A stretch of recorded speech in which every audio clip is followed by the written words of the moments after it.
علی بھائی اگلا سوال ہے، ہم نے بچپن سے ایک واقعہ سن رکھا ہے کہ حضرت آدم علیہ السلام کے دو بیٹے تھے، قابیل علیہ السلام اور حابیل علیہ السلام۔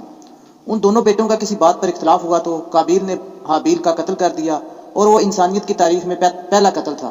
مہربانی فرما کر اس قتل کی وجوہات اور تفصیلات بیان فرما دیں، شکریہ۔ لیکن یہ لوگوں کے لیے بڑا انٹرسٹنگ واقعہ ہے، اور یہ وہ واقعہ ہے جو کہ کامن ہے بنی اسرائیل اور مسلمانوں کے درمیان، قابیل اور حابیل کا واقعہ۔ قابیل اور حابیل کا نام تو قرآن و سنت میں نہیں ملتا، ہمارے پرانے مفسرین نے استعمال کیا ہے۔ قرآن میں تو آیا کہ آدم کے دو بیٹے، اسی طریقے سے احادیث میں بھی بخاری مسلم میں ہی آیا کہ آدم کے دو بیٹے۔ البتہ اگر آپ موجودہ جو دور میں کتاب مقدس اٹھائیں جس کے اندر تورات بھی ہے، انجیل بھی ہے، نیو ٹیسٹمنٹ بھی، اولڈ ٹیسٹمنٹ بھی، اور کئی انبیاء کے صاحب بھی ظاہر ٹیمپرڈ فارم کے اندر، تو اس میں جو پہلا چیپٹر ہے نا آپ کو اولڈ ٹیسٹمنٹ میں، جس کو یہود و نصارہ دونوں مانتے ہیں، پیدائش کا چیپٹر، تو اس میں آپ کو شروع میں یہ قابیل اور حابیل کا واقعہ مل جائے گا کہ حضرت آدم علیہ السلام کے دو بیٹے تھے اور اس طریقے سے ایک بیٹے نے دوسرے کا قتل کر دیا۔ باقی جو اس کی ریزن بیان کی جاتی ہے وہ قتل کیوں ہوا، وہ ریزن تورات میں بھی اس طریقے سے نہیں ملتی جو پبلک کے اندر مشہور ہے۔ جو پبلک میں مشہور ہے اسرائیلی روایتوں کی وجہ سے وہ میں آپ کو بتا دیتا ہوں، نہ وہ مسلمانوں کے ہاں کو روایت ملتی ہے نہ تورات کے اندر ہے، ہو سکتا ہے اسرائیلی روایتیں ہوں۔ تورات میں بھی اس طریقے سے واقعہ نہیں آیا، جنرل واقعہ آیا جو قرآن میں آیا اسی طریقے سے جنرل واقعہ۔ تورات میں ذرا زیادہ ڈیٹیل آئی ہے۔ مشہور یہی کیا ہوا انہوں نے کہ جی وہ حضرت آدم علیہ السلام کا ایک گھر، ان کے گھر جوڑا صبح کے وقت پیدا ہوتا تھا، لڑکی اور لڑکا، اور ایک شام کے وقت۔ تو جو صبح والا لڑکا ہوتا تھا اس کا نکاح شام والی لڑکی کے ساتھ کروایا جاتا تھا، اور شام والا جو لڑکا ہے اس کا نکاح صبح والی لڑکی کے ساتھ کروایا جاتا تھا، شروع میں جب انسانی نسل کو اللہ نے چلانا تھا۔ بعد میں تو محرم رشتے آ گئے۔ تو وہ کہتے ہیں کہ جی قابیل کے ساتھ جو لڑکی پیدا ہوئی تھی وہ خوبصورت تھی، اور جو حابیل کے ساتھ پیدا ہوئی تھی وہ اتنی خوبصورت نہیں تھی۔ تو جب رشتے کی باری آئی تو قابیل نے کہا نہیں میں تو اس کے ساتھ ہی نکاح کروں گا، اور اللہ کے حکم کو توڑنے کی کوشش، یعنی اسرائیلی روایت میں آپ کو بیان کر رہا ہوں۔ اس کے اوپر پھر ان کے درمیان ٹھن گئی، اور اس کے بعد جو کچھ ہے نا وہ قرآن میں بھی ہے، تورات کے اندر بھی ہے، کہ دونوں نے اللہ کے حضور اپنی نظر پیش کی۔ یہ آپ کو پورا واقعہ جو ہے نا سورۃ المائدہ کے اندر آیت نمبر 27 سے لے کر 32 تک مل جائے گا، وہ آپ پڑھ لیجیے گا، سورۃ المائدہ آیت نمبر 27 سے لے کر 32 تک۔ تو تورات میں یہ ملتا ہے کہ جو قابیل تھے وہ کھیتی باڑی کرتے تھے زمین میں، اور حابیل جو ہے وہ بھیڑ بکریاں چرایا کرتے تھے۔ تو دونوں نے کہا ٹھیک ہے ہم اللہ کے حضور قربانی پیش کریں گے، جس کی قربانی قبول ہو گئی نا اس کا موقف صحیح ہوگا۔ تو جو کسان تھا ظاہر ہے اس نے اپنی کھیتی پیش کرنی تھی، اس نے وہ اللہ کے سامنے پیش کی، اور حابیل جو تھا اس نے جو بھیڑ بکریاں یا کوئی مینڈا جو پالا تھا وہ دے دیا۔ وہ کہتے ہیں وہی مینڈا تھا جو اللہ نے اٹھا کے رکھ لیا، اور بعد میں حضرت ابراہیم علیہ السلام کے لیے وہ جو حضرت اسحاق کے لیے نازل ہوا بقول ان کے، اور ہمارے نزدیک حضرت اسماعیل کے لیے وہی مینڈا اتارا گیا تھا۔ تو سورہ ال عمران میں بھی آتا ہے کہ اگلے زمانوں میں بنی اسرائیل میں یہی ہوتا تھا کہ اللہ تعالیٰ قربانی اس طرح قبول کرتا تھا کہ آسمان سے ایک بجلی گرتی تھی، آگ کھا جاتی تھی۔ جس کو آگ کھا جائے یہ قبولیت کی دلیل، یہ سورہ ال عمران میں ملتا ہے۔ ایون مال غنیمت وہ جنگوں میں جو لوٹتے تھے نا وہ لا کے رکھتے تھے، آگ آگے ختم کر دیتی تھی۔ اس لیے بخاری مسلم میں ہے نا کہ اللہ نے میرے لیے جو ہے وہ مال غنیمت حلال کر دیا جو اگلوں کے لیے نہیں تھا۔ اس امت میں آپ خود بھی یوز کر سکتے ہیں وہ مال غنیمت۔ تو وہ آسمان سے آگ آئی تو اس مینڈے کو اٹھا کے لے گئی، اور کھیتی کو کچھ نہیں کیا۔ تو یہ اس بات کا ثبوت تھا کہ قابیل کی قربانی قبول نہیں ہوئی کھیتی والے کی، اور حابیل کی قبول ہو گئی ہے۔ تو اب تو اتنی بڑی دلیل دیکھنے کے بعد، لیکن آپ کو پتا ہے دل بےایمان تے حجتاں ٹھیر، جب دل میں بےایمانی ہو تو پھر کئی ایک حجت ہے۔ تو قرآن یہ بتاتا ہے کہ اے نبی علیہ السلام ان الفاظ کے ساتھ، ان کے سامنے میں چلیں وہ موٹے موٹے آپ کو عربی کے بغیر ہی نا ڈائریکٹ ترجمہ کر دیتا ہوں تاکہ ہمارا ٹائم بچ جائے، کہ جو اللہ تعالیٰ نے الفاظ استعمال کیے ہیں اس واقعے کے اعتبار سے۔ ہاں جی، اعوذ باللہ من الشیطان الرجیم، بسم اللہ الرحمن الرحیم۔ وَاتْلُ عَلَيْهِمْ نَبَأَ ابْنَيْ آدَمَ بِالْحَقِّ، اے نبی علیہ السلام ان سے بیان کرو آدم کے دو بیٹوں کا واقعہ حق کے ساتھ۔ آگے میں اس کا صرف ترجمہ پیش کرتا ہوں۔ جب دونوں نے قربانی پیش کی اللہ کے حضور، اللہ نے ایک کی قبول کر دی دوسرے کو کی قبول نہیں کی، تو وہ غصے میں آ کے اس نے کہا میں تمہیں قتل کروں گا۔ تو اس نے کہا کہ اللہ تعالیٰ صرف پرہیزگاروں سے ہی قربانی قبول کرتا ہے، اور اگر تو نے مجھے قتل کرنے کے لیے ہاتھ بڑھایا تو میں اپنا ہاتھ تجھے قتل کرنے کے لیے نہیں بڑھاؤں گا، کیونکہ میں اللہ سے ڈرتا ہوں جو تمام جہانوں کا پالنے والا ہے۔ میں چاہتا ہوں کہ تو اپنے گناہ کا بوجھ بھی اٹھا، اور میرا بوجھ یعنی مجھے قتل کرنے کا بوجھ بھی تیرے اوپر پڑ جائے، اور تو دوستیوں میں سے ہو جائے، اور یہی ظالموں کی سزا ہے۔ یعنی تو ایسا ظالم ہے کہ تو نے اللہ کی بات نہیں مانی، تو میں تو چاہتا ہوں کہ تیرے ساتھ یہی ہو۔ تو اللہ تعالیٰ فرماتا ہے کہ اس کے نفس نے اسے ابھارا کہ اپنے بھائی کو قتل کر دے، پھر اس کے بعد وہ پھر خسارہ پانے والوں میں سے ہو گیا۔ پھر اس کو یہ پتہ نہیں چل رہا تھا کہ میں لاش کیسے سنبھالوں، کیونکہ اس کے پیچھے یہ انسانیت کا پہلا قتل تھا۔ بخاری مسلم میں حدیث ہے جب بھی کسی کو ظلمن قتل کیا جاتا ہے نا تو آدم کے اس بیٹے پہ بھی اس کا وبال پڑتا ہے، کیونکہ اس نے وہ بات شروع کی تھی۔ جو بدعت شروع کرے گا اس کے اوپر وبال ہوگا، اور اس کے اپنے وبال میں بھی کمی نہیں آئے گی جس نے یہ کام کیا۔ تو اللہ تعالیٰ نے کوے کو بھیجا، اس نے زمین کو ریدی، تو اسے پتا چل گیا، اور وہ یعنی اسرائیلی روایتوں میں ملتا ہے کہ کوئی کوا تھا وہ مرا پڑا تھا، تو دوسرے کوے نے اس کے لیے زمین کھودی اور اس کو اس میں پھینک دیا، تو اس سے ان کو آئیڈیا آیا کہ میں اپنے بھائی کی لاش کو دفنا دوں۔ اس سے پہلے تو پریسیڈنٹ کوئی نہیں تھا۔ تو جو لوگ احادیث میں آئے ہوئے واقعات کا مذاق اڑاتے ہیں تو ہم ان سے کہتے ہیں قرآن میں تو آج تک ہم نے فزیکلی ایکسپیرینس میں تو کبھی کوے کو دوسرے کوے کو دفناتے ہوئے نہیں دیکھا۔ یہی واقعہ اگر بخاری مسلم میں ہوتا ہے انہوں نے مذاق اڑانا تھا، تو کہیں گے نہیں یہ اسپیشل کیس تھا، اللہ نے سکھانے کے لیے کیا، تو اللہ کر سکتا ہے، معجزہ ہے۔ تو پھر اس طرح کے جو واقعات بخاری مسلم میں آتے ہیں وہ بھی معجزات کے طور پہ ہوتے ہیں، ان کا مذاق نہیں اڑانا چاہیے۔ تو پھر اس نے کہا ہے افسوس میں اپنے بھائی جیسا نہیں ہوں، میں اس کوے جیسا نہیں ہو سکا کہ اپنے بھائی کو دفنا سکتا۔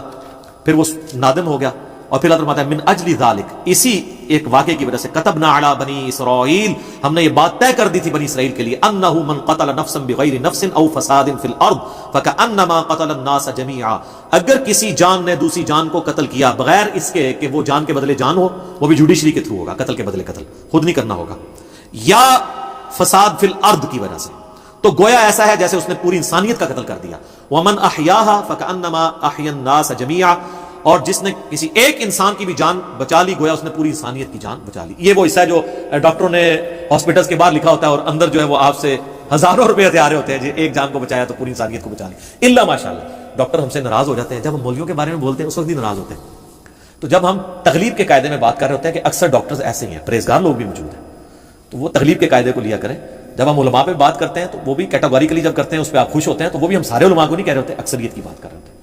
تو یہ وہ اللہ تعالیٰ نے فرمایا کہ یہ آدم کے بچے کا جو قتل تھا، اس کے بعد ہم نے یہ طے کر دیا کہ ایک انسان کا قتل بھی پوری انسانیت کا قتل ہے، ایک انسان کو بچانا پوری انسانیت کو بچانا ہے۔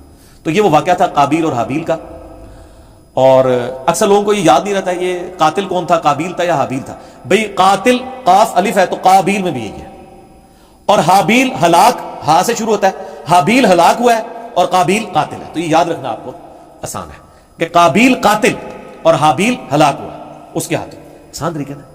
یہ ایک مدنی ٹوٹکا آپ کو بتاتے ہیں، یاد کرنا۔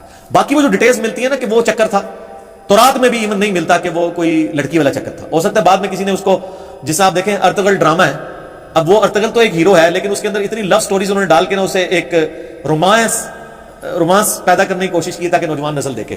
تو یہ میرے خیال کسی نے قابیل حابیل میں بھی نا رومانس پیدا کرنے کی کوشش کی ہے۔ اس کے پیچھے ہمارے پاس دلیل کوئی نہیں ہے کہ واقعی اس وجہ سے ہوا ہے یا کوئی اور ریزن تھی، کسی اور وجہ سے تھا، یا ان کی ویسے آپس میں ٹھان گئی کہ ہم قربانی پیش کرتے ہیں، دیکھتے ہیں اللہ کے حضور کون پرہیزگار ہے۔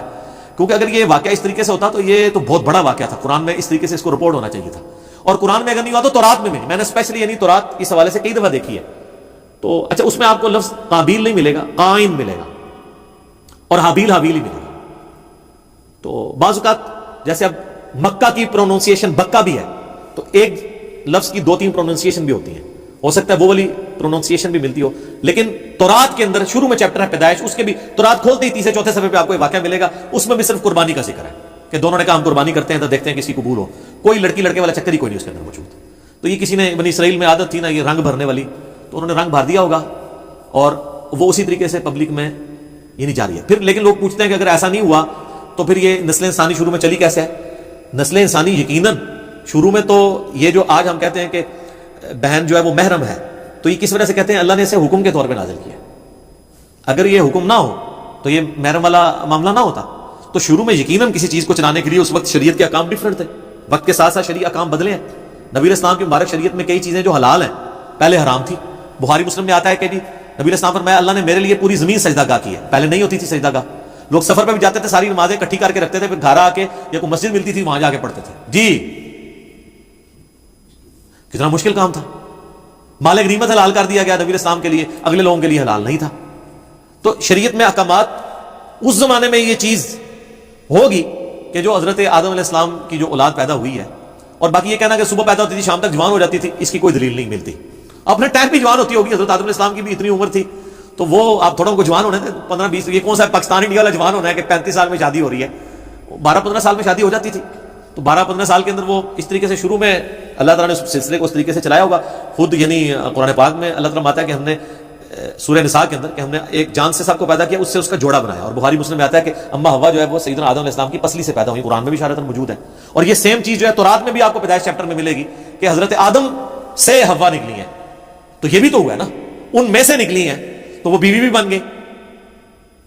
تو ایک سپیشل کیس تھا. یہ اکثر لوگ پوچھتے ہیں شروع جو کام کس طرح چلا سی, وہ پائی کیویں بھی چلیا سی, تسی دیکھو ہن کام کیوں چلانا ہے, اسے چل گیا.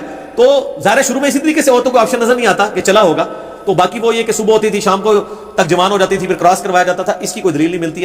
ہاں اسرائیلی روایتیں یہ کہتی ہیں, اور ایون ابن کثیر نے بھی, ابن جریر طبری نے بھی, ہمارے اہل سنت کے جو بڑے ائمہ ہیں انہوں نے بھی یہ نقل کیا کہ, لیکن ساتھ انہوں نے بھی کہا کہ یہ ہماری اسیسمنٹ ہے, ہم اس کو وثوق سے نہیں کہہ سکتے کیونکہ نبی علیہ السلام نے اس کی ڈیٹیلز بیان نہیں کی ہیں, یہ کیسے ہوا ہوگا. بہر الٹیمیٹلی یہ ایک بندے نے دوسرے کا قتل کر دیا, اس کے اگینسٹ اللہ نے یہ قانون نازل کر دیا کہ ایک انسان کا قتل پوری انسانیت کا قتل ہے, ایک مسلمان نہیں, انسان.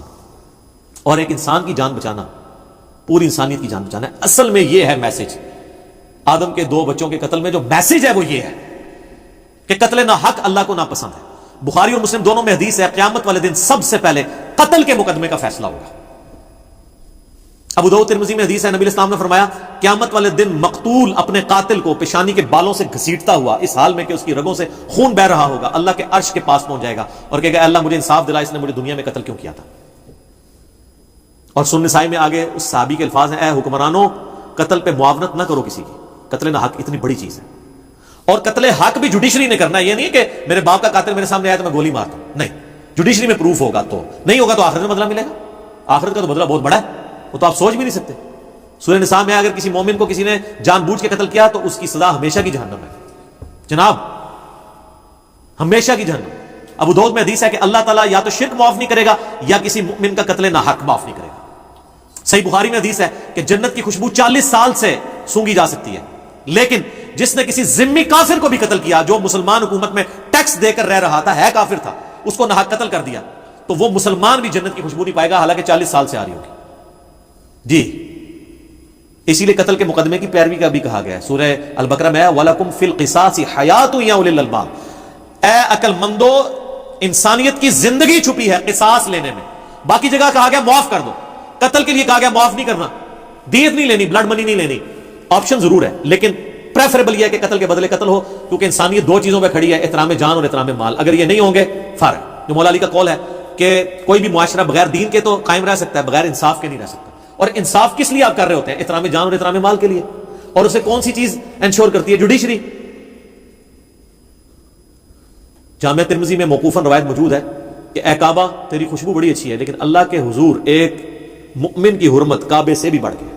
جامعہ ترمذی میں حدیث ہے کوئی شخص پوری دنیا کو تباہ و برباد کر دے, اللہ کے نزدیک یہ چھوٹا گناہ ہے, اور ایک مؤمن کا قتل اس سے بڑا گناہ ہے. جناب یہ بہت بہت سینسٹیو ایشو ہے. اس لیے تو میں ایکسٹرا جوڈیشل کلنگ کے خلاف بھی بولتا ہوں.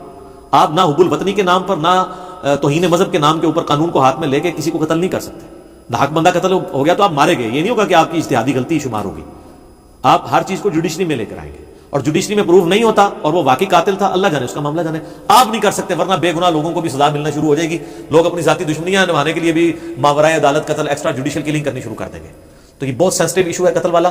تو یہ حضرت آدم علیہ السلام کے 2 بیٹوں کے قتل والا جو واقعہ تھا, اس سے لیسن یہ ملتا ہے. میں اپنی گفتگو کو اس حوالے سے کنکلوڈ کروں گا اسی حدیث پہ جو بخاری اور مسلم دونوں میں ہے کہ نبی علیہ السلام نے فرمایا دنیا میں جب بھی کسی انسان کو ظلماً قتل کیا جاتا ہے تو اس کا گناہ کا بوجھ آدم کے اس بیٹے کے اوپر بھی پڑتا ہے جس نے سب سے پہلے انسانیت میں قتل کیا تھا, اور اس پہ تو پڑتا ہی ہے. اور اس کو سپورٹنگ وہ بھی حدیث ہے صحیح مسلم کی کہ جس نے اسلام میں اچھا طریقہ جاری کیا, جتنے لوگ عمل کریں گے اس کا ثواب اسے ملے گا, اور ان کے اپنے ثواب میں بھی کمی نہیں آئے گی. اور جس نے اسلام میں برا طریقہ جاری کیا, جتنے لوگ اس کے اوپر عمل کریں گے اس کا وبال بھی اس پہ ہوگا, اور وہ عمل کرنے والوں کے وبال میں بھی کمی نہیں ہوگی. یہ اسلام میں اچھی بدعت اور بری بدعت نہیں ہے, طریقہ. جیسے یہ ہم ویڈیو بنا رہے ہیں, یہ طریقہ ہے. احادیث ریٹن فارم میں ائمہ لے کر آئے, یہ طریقہ ہے. الیکٹرانک کاؤنٹر, یہ طریقہ ہے. جہاز پہ اونٹ کی بجائے, جہاز کے اوپر سفر کرنا حج کے لیے اونٹ کی بجائے, یہ طریقہ ہے. یہ سب طریقے ہیں, اس سے اصل دین نہیں بنتا. یہ نہیں ہوتا کہ جناب نیچے اس پنکھے کے اور اوپر اس قالین کے, منہ طرف اے سی شریف اور خانہ کعبہ شریف, اللہ اکبر. نہیں, یہ ساری چیزیں طریقے ہیں. دین وہی ہے, نمازیں وہی ہیں, طریقہ کار وہی ہے. باقی جو دین کو سپورٹیو طریقے ہیں نا, وہ جو بھی اسلام میں کرے گا اس کو ثواب ملے گا. تو یہ برا طریقہ اس نے جاری کیا تھا, قیامت تک قابیل کے اوپر اس کا وبال رہے گا. وَلِعَاذُ بِاللَّهِ تَعَالَى. اللہ تعالیٰ میں اس گناہ سے محفوظ فرمائے. آمین ثم آمین.